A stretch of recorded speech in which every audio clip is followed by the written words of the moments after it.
What is up, everybody? It's your boy Tay Tay the Savior back with you guys with another video for you guys today.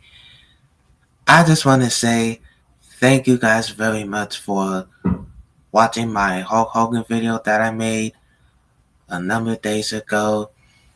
You guys have shown me some love and also helping me get through the algorithm as well. So if you guys can do the same thing in this video, I would very much appreciate it. And those of you guys who are new to my channel, hit the like button, hit the subscribe button, and if you want to get notified, all you have to do is hit the bell. Now let's get into the Summerslam predictions. Sorry guys, that was my cousin that was just calling me. And I have the card for you all right now. So first up is Roman Reigns teaming up with main event Jey Uso against Bronson Reed and Braun Breaker. Now, lately, I have been super impressed with Braun Breaker and Bronson Reed. The beatdown on Roman and Jey this past Monday night on Raw was fucking fantastic. That is a big way to get some heat on the team, to get some notice by these two, and it's great.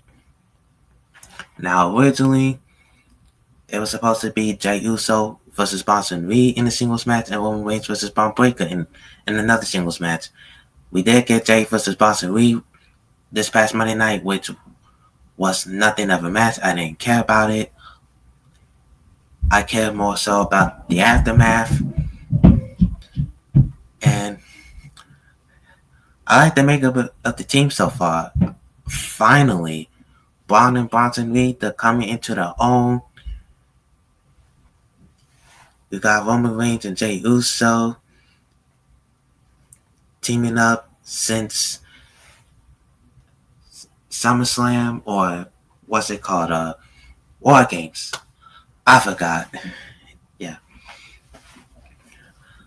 Alright, so for this match, I am going with the Bonds to win this match. I feel like they really need this win to establish themselves as a dominant force, especially Braun Breaker, because WWE sees so much value in Braun Breaker.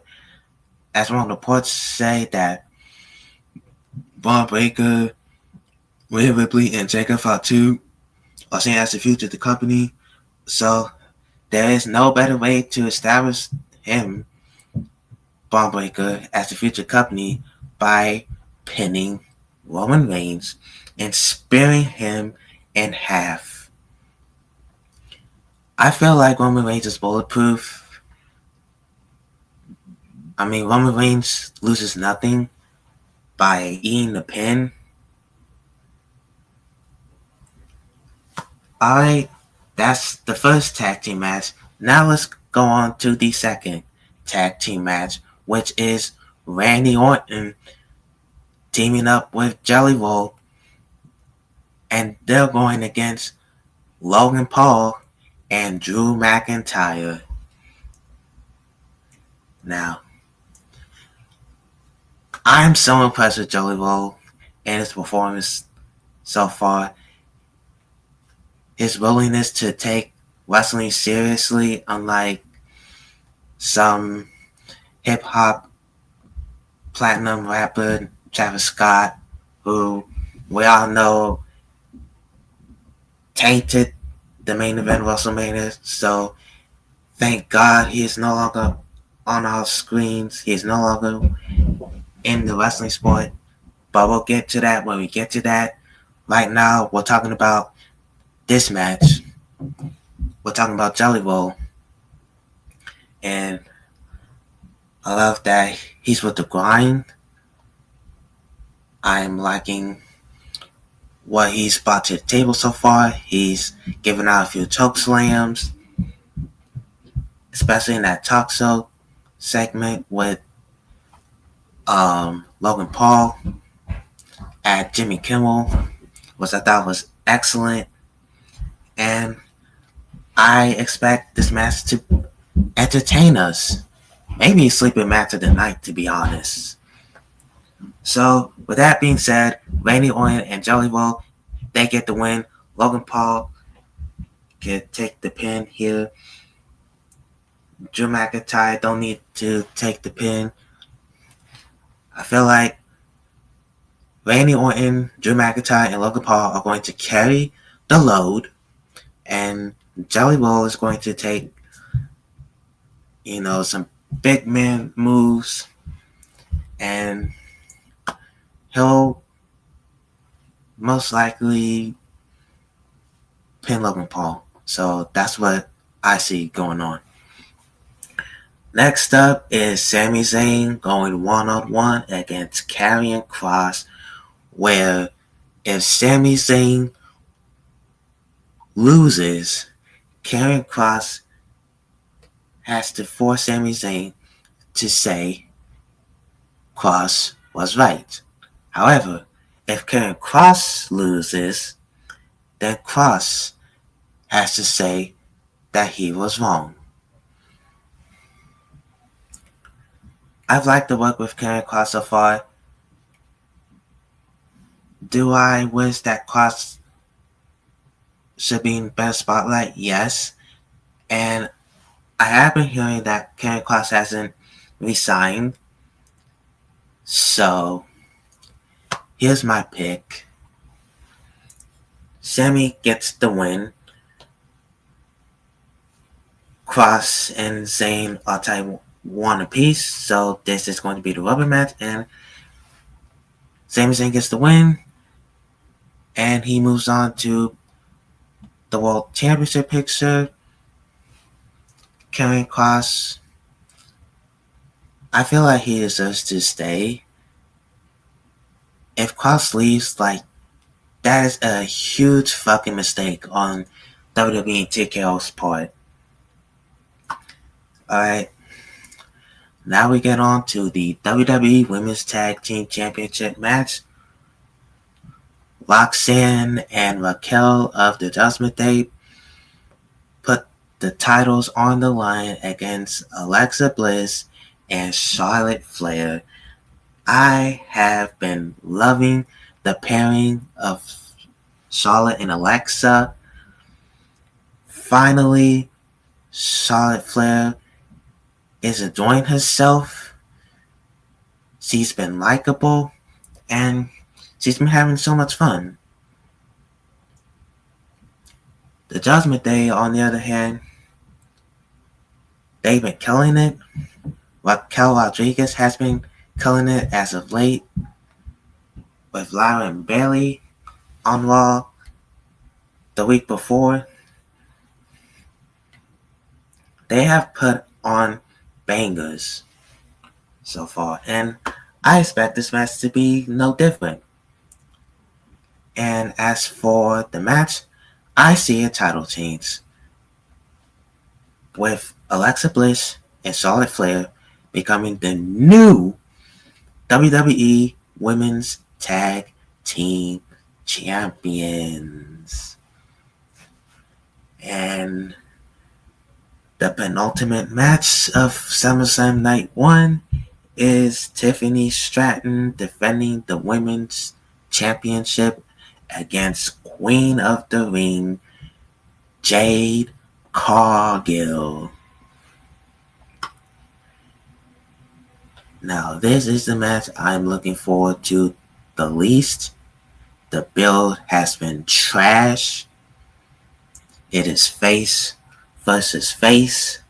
I feel like both of the women are miscast, and I feel like it's going to be a stinker. Now, I could see either one of them winning. I could see Jade Cargill winning. I could see Tiffany Stratton winning. I also read a report that Bianca Belair could be returning intimately soon, so I could see Bianca Belair getting involved. As much as I would want to see it, I really could. I could see Bianca screwing over Jade and allowing Tiffany to retain. So with that being said,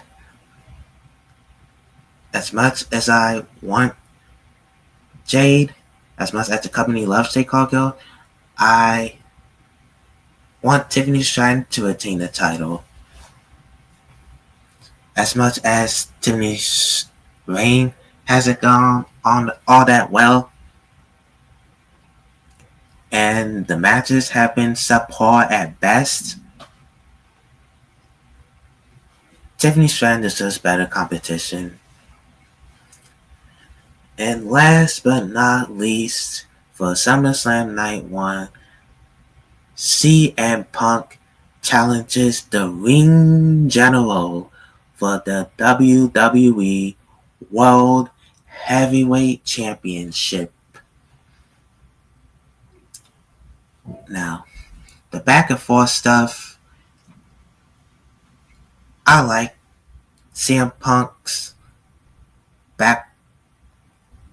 backfiring on Walter or Gunther this past Monday night. I feel like this was a better face-off than the one before when Gunther literally walked all over Punk. So, I feel like these two are going to kill it. Now, I've read a report that Gunther is dealing with some injuries, so I feel like a title change is bound to happen. Most likely a Seth Rollins cash-in, because we heard the rumblings that Rollins is out injured for months and months. So I feel like both Punk and Gunther are going to be worn out, and out comes Seth Rollins and the Oracle of the Empire. I'm calling the group the Empire because they still don't have a fucking name. I don't know why, but I'm calling them the Empire. Rollins is gonna run to the ring like he did at WrestleMania 31, and he cashes in the World Championship match, and he wins the title. So that is my prediction. Rollins cashes in. Not only does he win the title, but he prevents CM Punk from touching the World Heavyweight Championship. Because if you watch the promo months back, Rollins vows to stop Punk from winning the World Championship.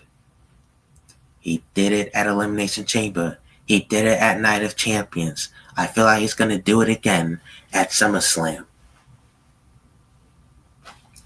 Alright, that was SummerSlam Night 1. Now, let's get to SummerSlam Night 2.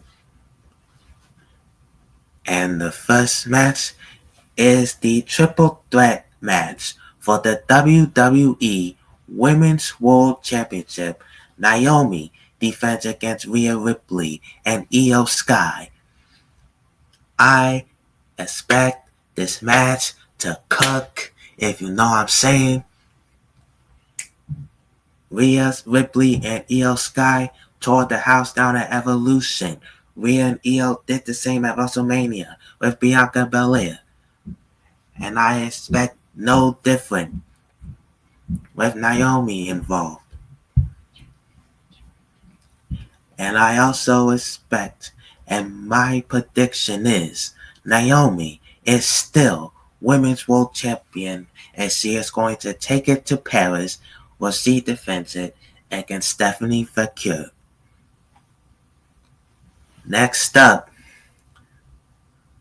Lyra Valkyria gets one more crack at Becky Lynch's Intercontinental Championship. Because if Lyra loses, Becky Lynch will never give her another opportunity at the Women's IC Championship as long as Becky is champ. I am looking to this match.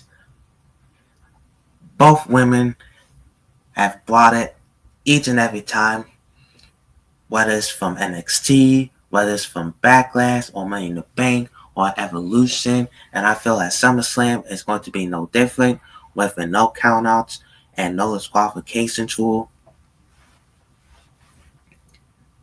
Lyra wins the Intercontinental Championship. That is my prediction. Do I see Bayley getting involved during the match or after the match? Most likely after the match.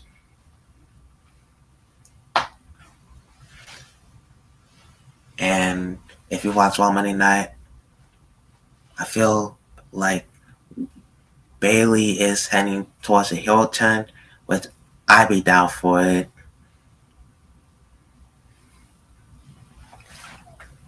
And this match is the one that I feel is going to steal the entire fucking weekend. Wyatt 6, The Profits, Faction, Motor City Machine Guns, DIY, Andrade and Rey Fenix battle it out in a tables, ladders, and chairs match for the WWE Tag Team Championships. Baby!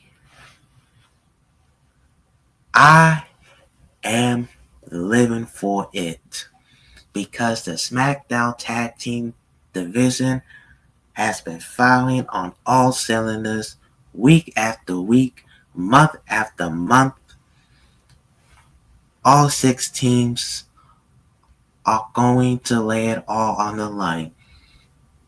We saw the TLC match on the SmackDown after WrestleMania with the Profits, DIY, and the Machine Guns, which was a fucking classic, and I expect this match to be no different. Now, I feel like it's anybody's game. I could see the Wyatts retaining. I could see Faction winning. I could see Andrade and Phoenix winning. My pick is Andrade and Phoenix winning.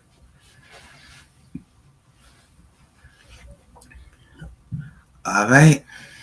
40 minutes Intercontinental Championship.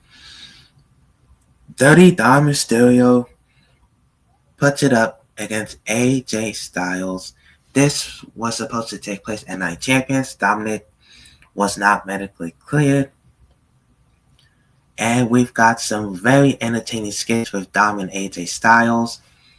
And I have been enjoying it since. Now, the one thing I didn't like was this past Monday night on Raw, Styles pinned Dominic Mysterio in the mixed person tag match involving the Judgment Day and Kabuki Warriors. I feel like this lessened his chances of walking out as the IC title, and that's exactly how I feel about this match.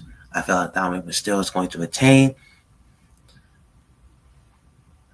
WWE and AAA is fucking high on Dominic Mysterio. I can't get enough of Dominic Mysterio. And that's all I had to say about that. Next up, Solo Sikoa puts the U.S. title on the line against Jacob Fatu in a steel cage match.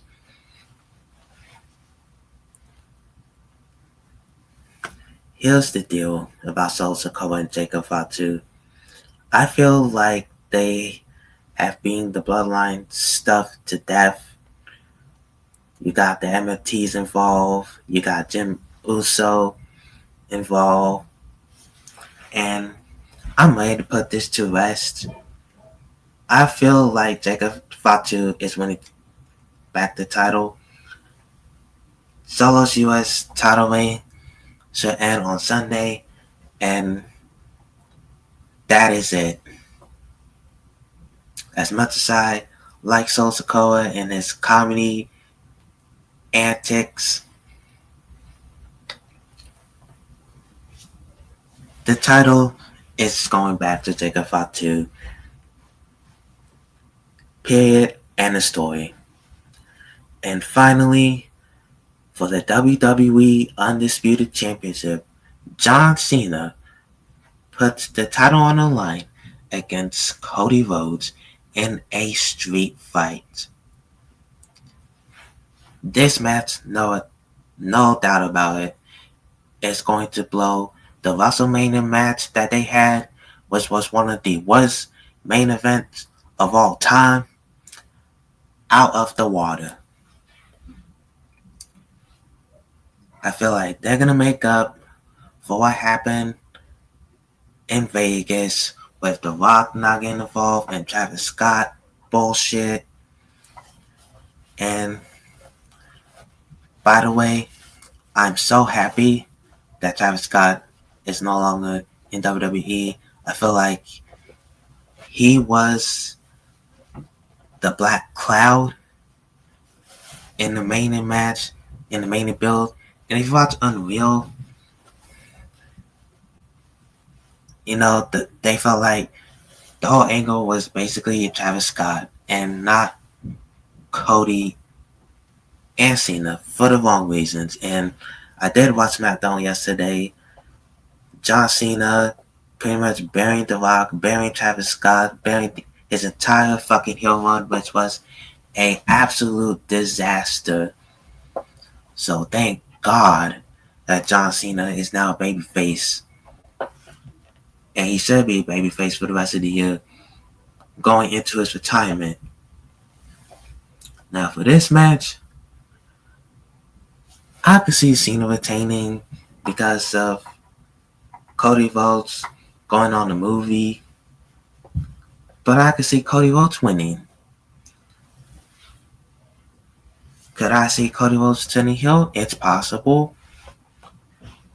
Could I see The Rock coming back? Possible. But I do not want to see that man ever again after the shit that he pulled on WrestleMania and the Pat McAfee show, where he made all kinds of excuses, did all sorts of damage control. I even have The Rock block on social media. So, with that being said, Cody Rhodes gets the title back. And again, just like the World Championship match, it is possible that Rollins cashes in on the WWE Undisputed title match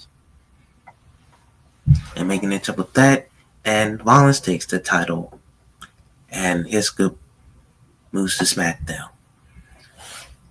Alright guys, that's all I have to say about SummerSlam Night 1 and Night 2. Who you got for these matches? Comment down below. And don't forget to subscribe to my YouTube channel, which is Tay Tay the Savior. And like this video. Keep it in the algorithm. And if you want to be a member of my Patreon, it is right here. I have a $5 tier and a $10 tier for exclusive content and uncensored. And with that being said, I'm out.